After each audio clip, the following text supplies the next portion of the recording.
Freaking frogs. Why do they explode? Cartapli. Cartapli?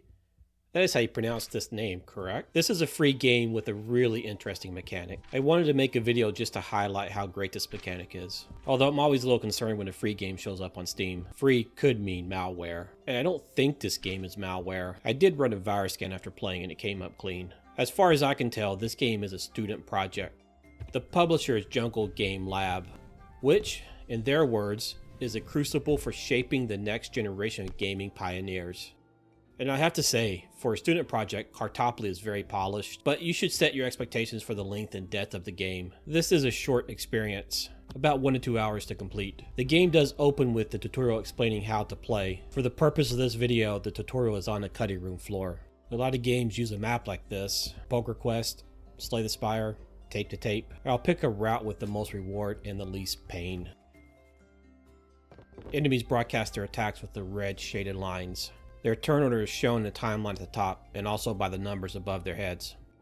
I'll fold the red fish into the attack of this salamander. Got him. And the more enemies spawned in, of course. Let's use the salamander to kill the frog. And again. Finally, I'll take out the salamander with 2 hits. Let's grab this gold and move on. Pebbles are rewards that modify your stats or give you instant one-time bonuses, like more gold. Here I have to pick between the blue or yellow pebble, without the benefit of Lawrence Fishburne telling me what they do. I pick double damage when attacking the enemy from behind, the classic backstab.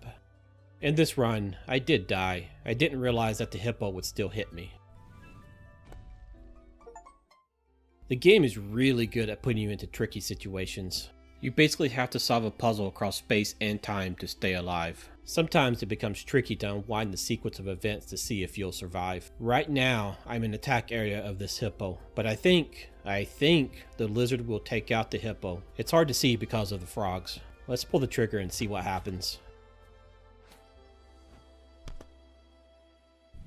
Yes, worked out perfectly.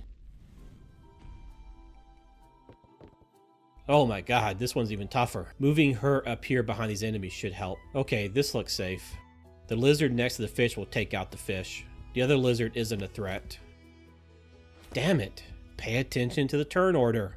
One negative reviewer didn't like that this game uses AI generated content. And honestly, that's a fair concern. There are real downsides to AI. Environmental cost, since training and running models require a lot of energy. Human cost, as companies lay people off expecting fewer employees plus AI to handle the same amount of work, or maybe more. And political costs, as a small number of individuals collect most of the wealth generated by AI. That concentration of wealth can translate into influence over policy and politics, and the policy they want may conflict with the policy most people need. But AI can also be a powerful tool. For a solo developer or a small team, it might fill gaps in their skills and let them focus on parts of the game that really matter, like writing a really awesome story or making the controls feel responsive and fun. So the question becomes, how much AI generated content would you accept in a game? Cartapli is very short and I don't want to show you everything in case you want to try it yourself. I do wonder how well this mechanic expands to a 10, 20, or even a 40-hour game. Just adding more content to increase playtime could make the game very tedious. There would have to be another hook. Anyway, I hope you enjoyed this video. I'll see you in the next one.